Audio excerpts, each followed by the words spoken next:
Hello friends, ఇది banana fry.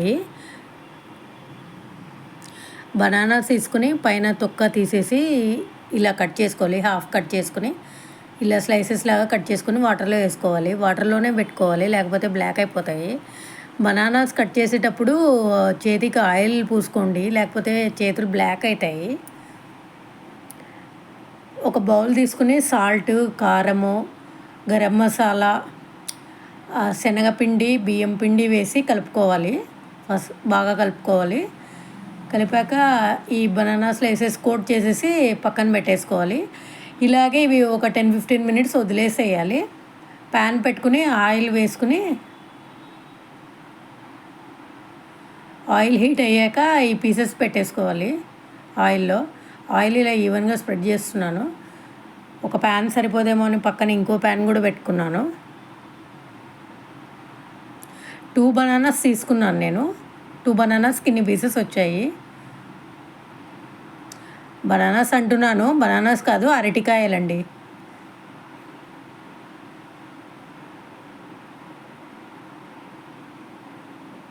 Videos useful అనిపిస్తే subscribe చేయండి, లైక్ చేయండి, షేర్ చేయండి, కామెంట్ చేయండి.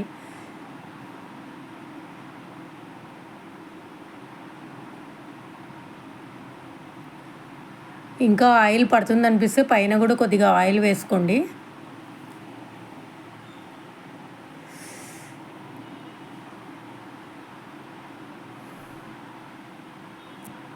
ఒక 3-4 మినిట్స్ అయ్యాక టర్న్ చేసి చూసుకోండి.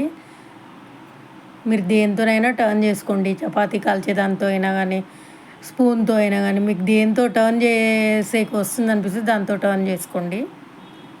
నేనైతే ఫోక్తో టర్న్ చేస్తున్నాను, గుచ్చి చూస్తే ఉడికాయ లేదని తెలుస్తుందని. ఇది రైస్లోకి సైడ్ డిష్ లాగా బాగుంటుంది, ఈజీగా అయిపోతుంది, టేస్టీగా కూడా ఉంటుంది. పర్ఫెక్ట్గా కుక్ అయ్యాయి. ఈజీ బనానా ఫ్రై అండి ఇది. Thank you.